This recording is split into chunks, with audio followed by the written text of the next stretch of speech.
Welcome to the Reality Revolution. This is another short episode where I read a short, powerful chapter from a number of amazing New Thought books. This one is from the book The Ideal Made Real by Christian D. Larson, and it's called Count It All Joy. The focus is to make all things joy. And when you do that, everything changes. It's a simple perspective shift, but just simply listening to this and sort of treating it like a meditation with me and changing the way you're thinking about things will change your life dramatically. We meet something at almost every turn that we think ought to be different. If we have high ideals, we may not feel satisfied to permit those conditions to remain as they are. We may even complain or antagonize. On the other hand, if our ideals be low, we may feel wholly indifferent, but then we find that those things go from bad to worse. What we seek, however, is our present comfort on the one hand, and the betterment of everything about us on the other hand, and we wish to know how this may be brought about in the midst of the confusion, the ignorance, and the ills we find in the world. When we are indifferent to the wrong, it becomes worse.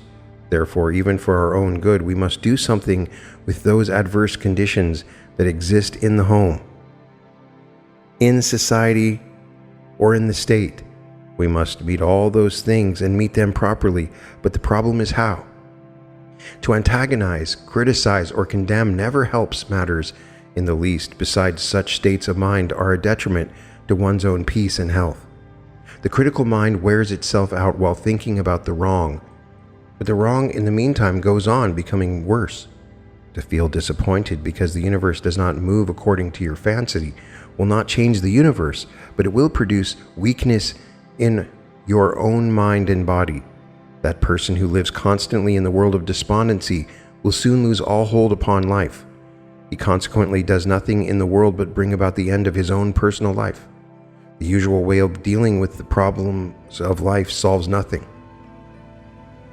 The ordinary way of meeting temptation gives the tempter greater power, while the person who tries to resist is usually entrapped in adversity and trouble. But St. Paul has told us what to do under all such circumstances. Count it all joy.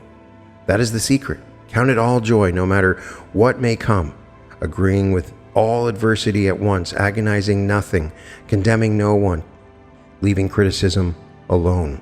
Never be disappointed or discouraged, and have nothing whatever to do with worry. Whatever comes, count it all joy. He who meets adversity in the attitude of peace, harmony, and joy will turn enemies into friends and failures into greater good. When things do not come your way, never mind. Continue to count everything joy, and everything will change in such a manner as to give you joy. If you are seeking the best, all things will work together in such a way as to give you the best, and your heart's desire shall be realized. Possibly not today, but life is long. You can wait. That which is good is always good. It is always welcome whenever it comes. In the meantime, you are living in harmony and joy, and that in itself is surely a great good. That person who lives constantly in gloom drives even the sunshine out of his own mind. The clouds of gloom are so heavy that he fails to see the brightness that is all about him.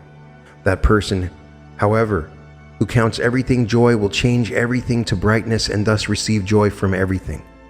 When you fail to receive what you sought, never for a moment be disappointed. Count it all joy. In fact, be supremely happy. You have a reason so to be. When you fail to get what you seek, it simply means there is something still better in store for you. Then why should you not count such an event great joy? This is always the case when your whole desire is to receive the best, and when you train yourself to count everything joy, your mind develops that desire that always desires the best. When you seek only the best only will come, and you must not feel disappointed when you are taken away from a hovel in order that you may enter a palace. When you meet enemies or adversaries, do not resist them or enter into warfare. Look for terms of agreement. Possibly they may seem to get the best of the bargain now, but you can afford to give them the terms they ask. The infinite is your supply. When one door closes, another opens, and if you depend upon the Supreme to open that other door, it will be a door opening into far greater and far better things than what you seemingly lost. Besides, by being kind to your adversary, you lifted yourself up. You are now a higher and a greater being. That means that you will now draw to yourself higher and better things. Consequently, it was not the enemy that got the best terms, it was you. Whatever you are called upon to do, do it and be happy.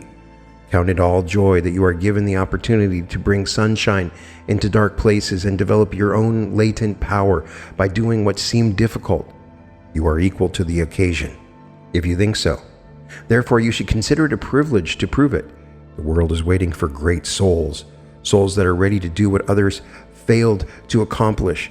You can become one of the great souls by proving to yourself that you are equal to every occasion, and you will be equal to every occasion if you count everything joy. When you are in the midst of temptations, rejoice with your whole heart. You have found a great opportunity to turn wrong into right, and to turn wrong into right is always a mark of greatness.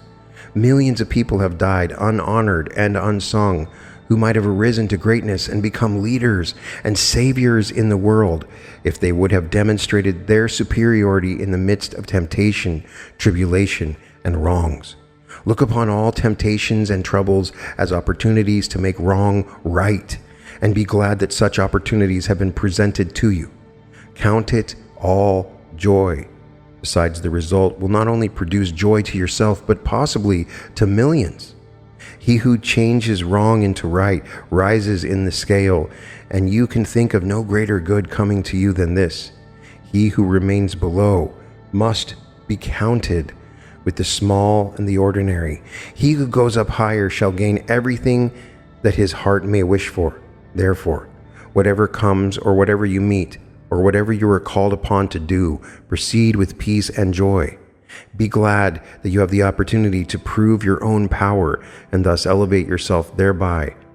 Be supremely happy to know that you may change many things for the better through this attitude and thus bless the lives of multitudes. Train yourself to look at things according to this principle, and you will find that everything can produce joy. Everything can give cause for rejoicing. That is, providing everything is met in that attitude that counts everything joy. The same principle may be employed to great advantage in overcoming difficulties. When you are asked to do what seems to be very difficult, when you're called upon to perform duties you do not like, never refuse. Count it all joy. To excuse yourself when such occasions appear is to lose most valuable opportunities. Every person desires to make the most of himself. But to accomplish this, all latent power must be awakened, and there is nothing that will bring forth our latent powers more thoroughly than the doing of what seems difficult. When you find yourself shrinking from certain tasks, you have discovered a weak faculty within yourself. Refuse to let that faculty remain in such a condition. Go and do what you feared to do, and let nothing hold you back. In this way, the weak faculty will be made strong, and your entire nature will pass through most valuable discipline and training. Nothing is really disagreeable unless we think so. That is, we may approach the disagreeable in such a way that it ceases to be disagreeable. And the secret is count everything joy. You may enter darkness and gloom, but if you are living in a world of brightness and cheer, that darkness will not be darkness to you, nor will gloom enter your mind for a moment. You can remain in your own happy world, no matter what may happen, no matter what may take place in your immediate environment. When you resolve to do certain things and proceed with the conviction that you will enjoy the work thoroughly, you will find real pleasure in that work. Besides, you will do the work very well. Pleasure comes from within, and when the fountain of joy within is overflowing, it will give joy to everything that exists about us. To cause this fountain within to overflow at all times, count everything joy at all times. We should never look for weakness, but when we find it, we should proceed at once to change it into strength. Whenever we meet difficulties, or whenever we are called upon to do what we dislike, we have found a weakness. We may remove that weakness by doing with a will what the moment demands, and resolve to enjoy it. Never permit such occasions pass by without being changed. The opportunity is too valuable, whatever your present sphere of action may require of you, that you are able to do, and the present demand upon your life and your talents must be supplied by you if you would bring out the best that is in you and make the great eternal now full and complete. Tasks that seem difficult and demands that seem unreasonable are, after all, neither difficulties nor unreasonable. They are simply golden opportunities for you to become what you never were before.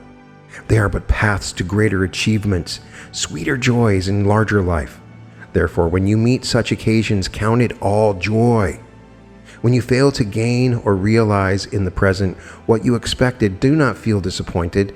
Make up your mind to be just as happy in those conditions that are as you expect to be in those conditions that you are looking for. The feeling of disappointment is not produced by events. It is produced by your own attitude toward events. You can meet all events in such a frame of mind that you never feel disappointed in the least, and that frame of mind is the result of counting everything joy.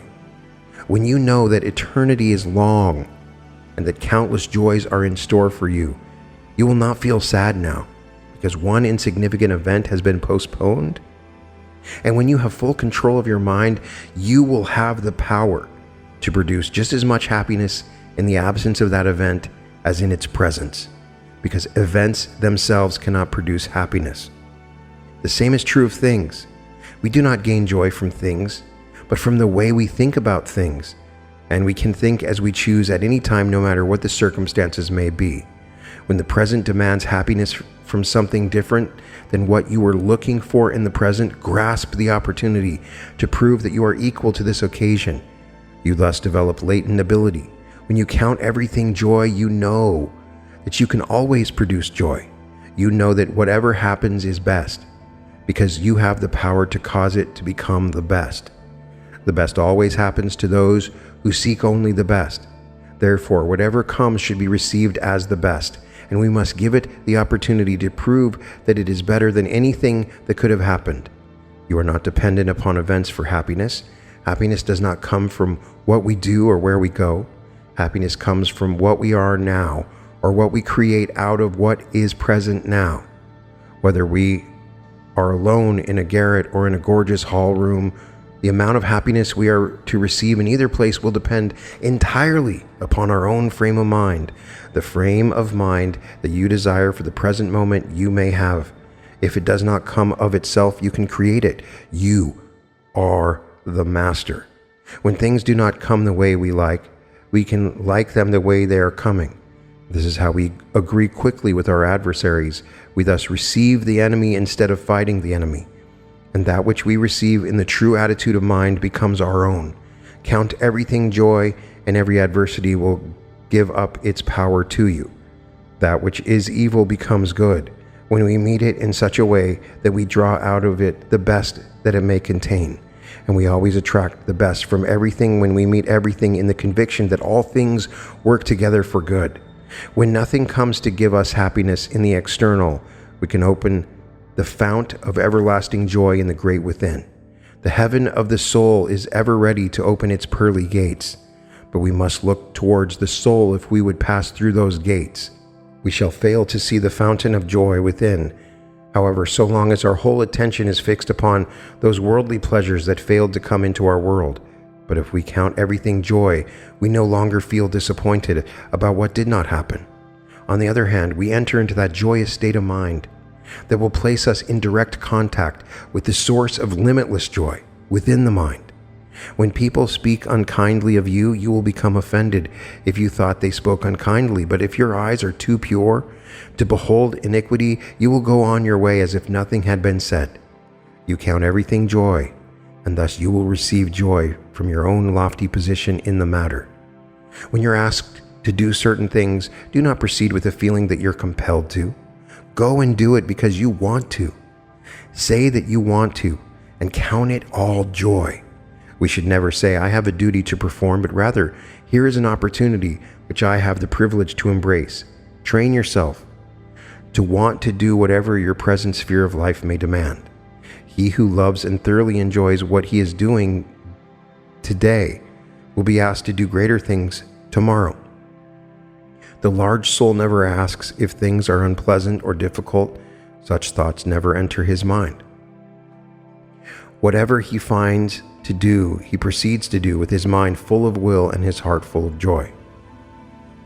If you dislike anybody, you have found a weakness in yourself. You have found a difficulty that must be overcome at once. Do not permit such obstacles to remain in your way. The soul that knows no weakness loves everything that God has created. The strong soul never considers those imperfections in life that man has created. Intelligence was not intended to be used in the study of nothingness, illusions, or mistakes. When we hate anything, we recognize the existence and the power of those things that have neither real existence nor real power.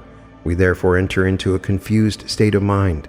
What God has created, we cannot help but love. But if we see something else and dislike that something else, we are seeing something that God has not created. In other words, we are giving attention to illusions and mistakes, and the mind is not intended for that purpose. Remove the illusion by transforming that hate into love. This will change the point of view. You will thus see things from the upper side, the divine side, and we look at things from the divine side, we find that everything is altogether lovely. Therefore, when you dislike anybody, overcome that weakness by giving that person all the love of your heart.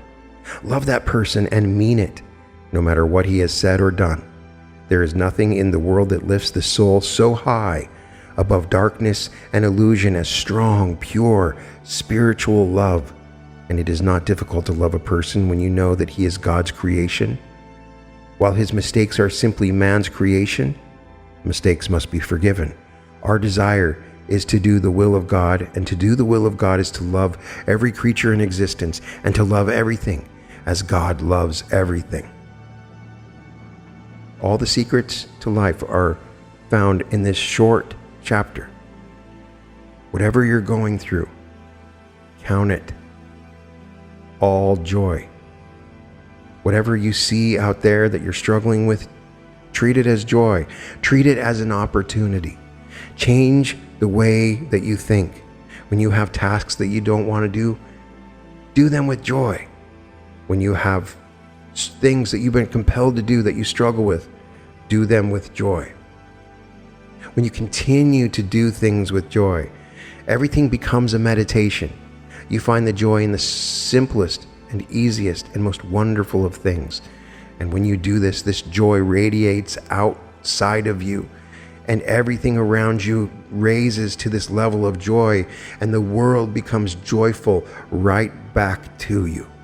You can find all episodes of The Reality Revolution, therealityrevolution.com, and welcome to The Reality Revolution.